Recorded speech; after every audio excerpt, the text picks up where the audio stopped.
Welcome to another episode of the SoleSavy podcast. My name is Marco Henry Negrete. I am the VP of Content and Communications at SoleSavy. And today I am joined by a former colleague of mine, a friend of mine, a legend in the game who's been doing some great work both on the brand side and on the community side for a long time. And I'm excited to talk to him. Jeff Harris, welcome. Hey, my man. Thank you. Great seeing you. Your hair looks awesome. So appreciate the time. Thank you, man. Thank you. Jeff currently works at Jordan Brand at Nike World Headquarters on the North American marketing team there.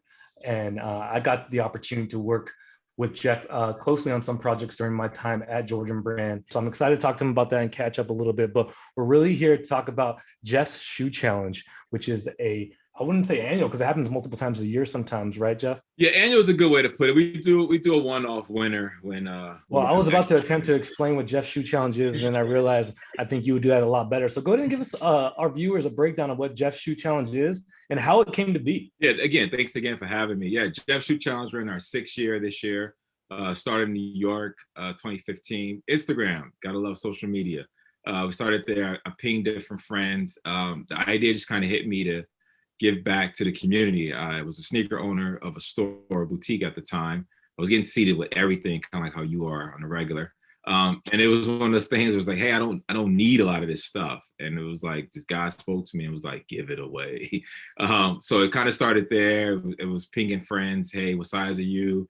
The ramifications then, or qualification, I'd say, was just like, hey, if you do good in school, or if you got a 2.0, or if you were present for X amount of days, hit me. DM me out of pocket. I would get the shoes from my friends and we would just mail it out to kids across the country. That got expensive, but it was a good learning curve to kind of where we are today. Fast forward, I moved back to Oregon. We said, hey, how about incorporating barbers? So Classic Men Barbershop out here in Beaverton. My man Paco, huge partner, huge help. We were able to get barbers on hand. Then we got socks and backpacks. I had people like ADP who do payroll as a sponsor, Therapeutic Associates, like all kind of real brands, as well as obviously support from Jordan and Nike. So it's really become a community thing. I ideally give back towards back to school. As you know, you've been a huge part in the past. And we just service kids in the community. I think a lot of times, this, Marco, we get caught up thinking, kids in Uganda or kids in Brazil and all these other places or walk around shoeless, which they are. But I think we neglect a lot of the kids locally in our communities here in the States. And there's so many kids who are out here in Oregon, who don't have access to an employee store, who don't have access to the Adidas store, who just need shoes. And I think that's when we've been able to kind of step in and be a blessing. So now 6 years in, over 5,000 pairs of shoes given away.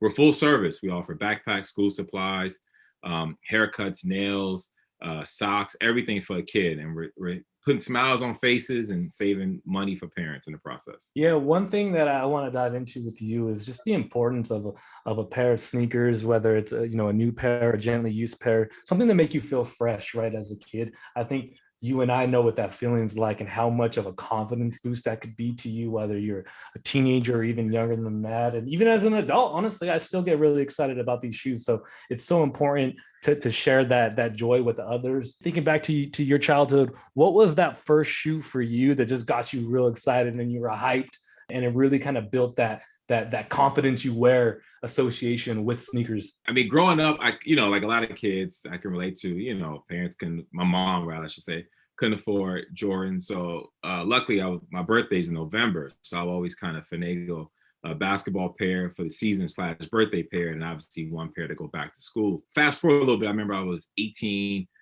I was working at Papa John's, and the first pair of Jordans I ever got that I bought myself was a white and red candy 14. So those have a special place in my heart because that was like the first pair I got, and I was able to get it with my own money. Awesome. And I want to dive back into the shoe challenge right now. I was able to witness you planning it for a couple of years while we worked together, and just to see how much the Jordan family, the employees, the greater Nike family, even again, one thing that I liked about that is we all have our loyalties to brands, especially when you were working there. And your goal during this always seemed to be, man, how do I get as much people to help and help as much kids? So you put the brand loyalties aside. You were saying all brands are welcome to participate. We're just doing this for the kids. I thought that was really special. But talk about over the years how that's really grown into kind of a little bit of a rallying cry on campus and just in the Portland sneaker community as a whole, and the type of love you've seen from your peers. Yeah, 100%. I mean, that's the thing, right? There's Jeff the man, and then Jeff, the man that works for the brand. So I always like to kind of, you know, separate the two because it's bigger than me. You know what I mean? It's bigger than all of us. It's about really, you know, I never forget a few years ago we did a holiday one, and this lady cried, like she saw me, she's like, who's doing this? Who's doing this? And they were like, him. And I heard somebody say him. And I turned around, this lady literally bear hugged me and was just bawling in tears. Somebody donated, you know, a gently worn 3, and she just was crying. She's like, you know, she was shaking. She's like, there's never a way I'll be able to afford this. You know, thank you, God bless you for doing this. And her son was right there, and just cheesing. And I mean, that's what it's about. So, you know, it's not about Adidas, not about Nike, not about, it's all brands. Because at the end of the day, these kids don't care about what goes on in our industry. And it's not about that. It's about, you know, helping kids out, you know, putting good shoes on kids who need them. And that's what I'm here for. You know, I mean, I know it's bigger than me. I 100% know people like you who've come into my life, you know, obviously working together, being part of the sneaker community. We're able to bond. We have so many things in common outside of it that the shoe drive just kind of brings everybody together. And it's one of those things where, you know, we have over 300 employees that have given up their time to volunteer. And I always say, like, it's one thing to donate, but being on the ground, seeing the kids' face, because it's a shopping event. I mean, that's one thing I pride myself on. You know, I know a lot of people do shoe drives, and there's no shade to them, but it's like Soup Nazi from Seinfeld. You know, it's like take the shoe and go. And with us, it's a true shopping event. The kid comes in, they go to their size destination, somebody's helping them. It was almost like a VIP shopping event. You know, they pick out the shoes they want, they pick out the socks they want, they pick out the backpack they want, school supplies based on what grade they're in. So I just enjoy the fact that the kids have fun, and we just make it a relaxed atmosphere. Yeah, I mean, that was actually my next question. I'm glad you brought that up. And I remember when you explained to me the first time, kind of the idea behind Jeff's Shoe Challenge and the experience you want to give people. It's far more than just a, hey, here's your gift bag. Thanks for coming. See you next year. You said, hey, we lay these shoes out. We make sure they're clean, they're laced nicely. So it feels like you're going to a boutique to get these shoes. We don't ever want these children to feel like they're coming here and it's just some charity event, and you know, we're all here to clock in some community hours. You want them to leave feeling confident and excited about those shoes. So what really made you decide to turn that into, from a shoe drive, which is super admirable to begin with, and shout out to everybody who's doing that, but to really make it, like you mentioned, almost a shopping experience and a VIP experience? You know, you'll see some absolute rock star Jordan and Nike designers and marketers and employees with their own platforms. They're spending a day helping kids out, and I think that type of event probably leaves an impression on these kids for a really long time. So what kind of sparked that aspect of the shoe challenge? Man, you know what? It's just really just people, you know, people just caring. I think a lot of people connect with me, and we have such great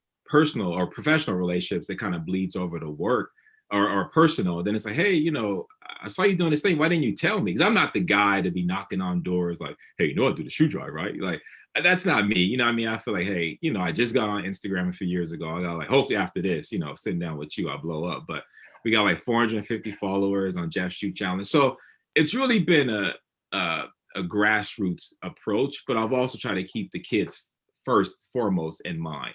I mean, like, hey, you know, if I was a kid who really need, what would I want? Or if I was a parent walking into a situation, how would I want to feel? And the last thing I want anybody to feel is that they're begging or that they're, you know, desperate in need of this. It's like, hey, no, like, you're the VIP. We're servicing you. And like you said, to your point, it's cool that we get, you know, people with blue checks who work for the brands or around town that help out. The people who are masterminds behind some of your great campaigns or your greatest product, you know, put in their time, telling me, hey, where you need me at? You know, we're talking about VP, senior directors that are just humble enough just to volunteer. So I appreciate everybody. I want to dive a little bit into your history. I think you've done some amazing stuff in this industry, and like you mentioned earlier, you're maybe not the, hey, look at me and knocking on the doors, promoting yourself, but I think it's important for people to know the man behind this event and the things you've seen in your career that sparked this. So yeah, share a little bit about how you got here, you know, as a person and as a professional. So I think I got to go back to Foot Locker, 34th Street, New York. It's like 2002-ish, around that time. I was assistant manager. I had it on my heart. The guy I put there to work at Def Jam. And unbeknownst to me, one day, Suzanne Burge, who's the old VP, and Mike Kaiser, who's now over, I think, at Atlantic, came in, and I was chopping it up with him real casual. And I was like, hey, I want to work at Def Jam. Gave me his card. I called the next day, and I was on a street team, and I was like, oh, this is not me. It was hot. It was at Rucker Park. It was like 105 degrees. Like, I can't do this. So then I kind of just fizzled out with that. And like a couple of weeks later, I met my man Rams, who was at Rockefeller. And he introduced me to Lenny, and G Robinson was there. He was on his way out. He was getting ready to start good music with Ye at the time, but he was there. And I was like, yo, I really want to do A&R marketing. And he was like, I get a discount. So let me figure that out. And then we became cool. And I started doing that. So I always like to say, chase your dreams, but live in your reality. And by that, I mean, I was chasing my dream, working and interning at Rock, Def Jam, but living my reality while working at Foot Locker. Fast forward a little bit, about maybe 6-7 months in to my internship, Foot Locker back in the day used to do 50% off. So our DM was in the store, and I said, hey, I got great relationships with people it was at Worldwide Plaza back then for Def Jam. What if we bring them in? He was like, So they got money. He was like, So he was like, after 5, let's do it. So I was like, bet. So I told Biggs, I told Dane, Carlene was Jay's assistant at the time. Surprising to me, Biggs came in, Rock Chain. First time I saw a black card. Dane came in, and this is like the height of, rock a Air Force One once and keep it moving. So these guys are buying like 50, 60 pairs of Air Force Ones and 50, 60 pairs of Timbs. Carlene is asking for like 45 pairs for Jay. Dame's son Boogie at the time was like a 7, buying all the kids' shoes. Then next thing you know, we had the Skytail. So I get a text, and then it's Ja, the old baby, I'm outside in the Maybach, what's good? And I was like, whoa, like, this is way bigger. So the whole Def Jam came. If you were a stylist in New York at that time, from June Ambrose to my man Mike to Rachel, you hit me up at some point for Air Force Ones for your favorite artists. Fast forward a little bit, Rock offered me a spot. So I was able to work there for a while. Recession, now we're like 08, Jay's president, things are getting weird, he leaves. I decided to move out to Cali in the hopes of opening a sneaker store. That didn't go well. We had the account set up, the store ended up the building ended up getting sold, so we never opened. So in the first time I get to Nike, a friend of mine's working there 2010 now. And they say, hey, I know you got this great music background, but we got this assistant manager position. I was like, retail. I was like, hey, it's a spot. You know how it is. Let me do what I got to do and make my way on campus. So I took that, ended up doing great things there. I started Instagram, Twitter accounts for different stores in the company from a retail standpoint. I was also blessed to be a part of the Fuel Band. So that was like 2012. My man hits me up and says, hey, you still want to do the sneaker store? I'm like, yeah. So I moved back to New York. We opened a Rock and Soul in Brooklyn. That's a whole nother conversation for another day. We were 2.5 blocks from Barclays, 5 blocks from Kith. Crazy political stuff during that time with different brands, but we made it work. I took all the knowledge that I had from the music industry, from the sneaker industry at that point. We were only store in New York where Adidas at the time partnered with for All-Star Weekend. We had Kevin Hart in there, Meek Mill in there, DJ Khaled. Just relationships. That's all I've been a part of my whole life. That's one thing music industry taught me, is how to build good relationships. Then we end up closing because rent in New York is crazy. So I transitioned out, started working for Goodwood for a little bit, doing the social media marketing. And then a coworker of ours, Todd, hits me up. All Stars in LA 2018. We moved back to Oregon. I'm still working remote before it became a cool thing. And he's like, hey, there's a spot on the Jordan squad. And as Kanye said, the rest is history. While we're on the topic of that incredible journey through the industry, I do want to ask about, is there a shoe that you've acquired along the way, whether it was a project you worked on, a gift, or something that really stands out? I'm sure you have a ton, honestly. But is there one you can share with us right now? You're like, I always remember this shoe because of this experience. The band is an interesting story because I was working for Nike in store, and they dropped at factory. And it just so happened that a coworker of mine was like, yo, they got we was calling them the B grades at the time. We got the B grade Jordan 1s at factory. And I was like, I'll be back. I remember clocking out and I picked these up. So these are just special just because I was able to get them at retail. Nobody knew what to do about it. And it was just like, what the F? Another pair is pretty cool. is the Spider-Verse.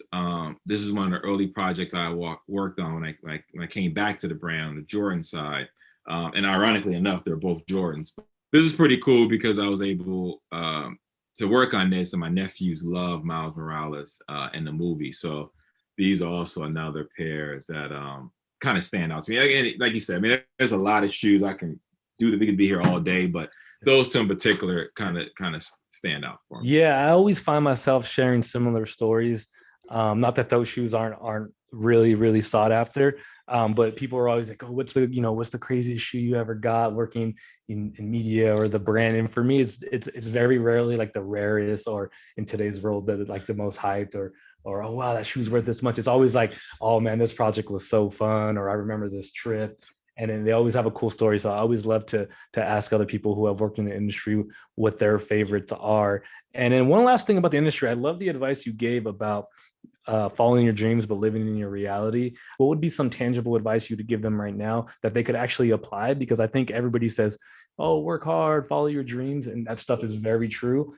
And I think you're a testament to that. But what are some other tangible things or steps that you took that you think helped you get here? It's twofold. One, for me, being in the music industry and working for Rockefeller, where these guys went from the street to the boardroom. So it was like there was no clock in. It was like, hey, we're going to the studio.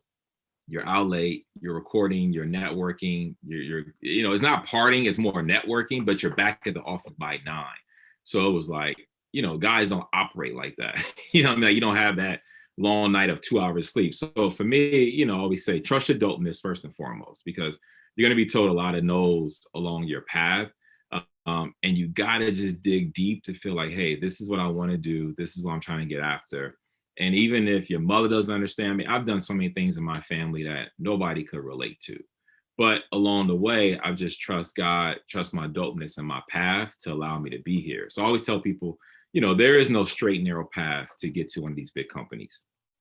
You may have to go to a lesser company, work up, and then come back to your actual dream. And when I say chase your dreams, live in reality, but chase your dreams, mean like, hey, like in hip hop, you may be working at Popeyes, but you're a dope lyricist. You still got to flip that chicken until you get put on somewhere. So in this industry, it's like, hey, and everybody's going to walk out of college and walk in and be a VP of marketing or entertainment. You may have to go a different path along that way. So I tell people, if you're just getting out, just getting started, understand where you're at versus where you want to be. Meaning, if you just graduated, you may need to take a coordinator or specialist job.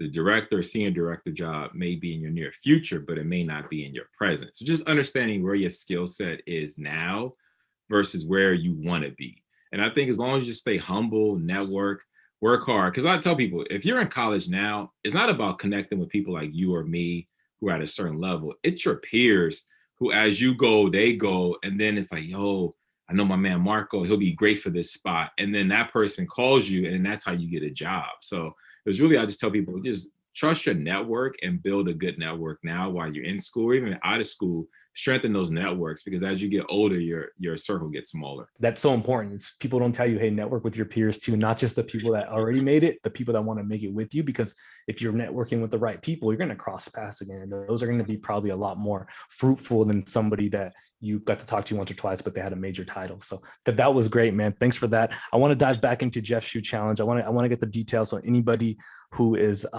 watching can participate, can help, can donate some kicks. Give us the details on the date, and then how people can get involved. Sure. Yeah. I mean, we're doing drop-offs. If you're in Oregon, 8, 9, 8/14, we're doing drop-offs on Saturday. Feel free to follow Jeff's Shoe Challenge on Instagram for more information. Other than that, I mean, I'm a DM away, email away. We're building as we're flying it. So I don't have a huge, massive team of people behind the scenes. It's me up late after I finish my work and putting the family away, and I'm replying to emails and replying to DMs and texts. So be patient. We're accepting new or slightly worn shoes, backpack, school supplies, obviously Cash App and Venmo are options as well. And again, you can follow Jeff's Shoe Challenge on Instagram for more information there. Just want to go back a little bit too about the dreams part. I always like to say dreams don't have an expiration date. And I would tell people, write stuff down. Like even with Jeff's Shoe Challenge, I write down goals of what I want to achieve each year, because I don't want to go after things blindly without a plan. So I say, hey, you know what? Our goal this year it's 500 shoes or 1,000 shoes or 500 backpacks or 1,500, whatever it is. So I always like to tell people, write stuff down accountable, and it's a real goal you're trying to reach versus just having something in your mind and you don't know how to go about achieving it. How do people help if they're not based in Oregon? I'm asking this because SoleSavy, we're a membership-based sneaker community with members all across North America. And man, our community, one thing I really admire about them is that they know how to rally when it comes to doing the right thing, and especially when shoes are involved, because they're like you and me. They know how special those moments are. So whether you're a member or somebody who's catching this interview, how can they get involved if you're not in Oregon?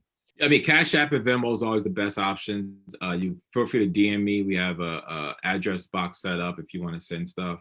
That's always another option too. But yeah, Cash App, Venmo is the obviously easy way to go. But if you have some stuff that you're sitting on that maybe a little too tight, or it's outside of your rotation at this point, I'll gladly take it. I do ask, please, no lawnmower shoes, because sometimes people's ideas is a little different than some of ours. Perfect. That's Jeff Harris, creator of Jeff's Shoe Challenge, happening next month. Get in touch with him if you want to be involved. And thank you all for tuning in. Signing off for the SoleSavy podcast.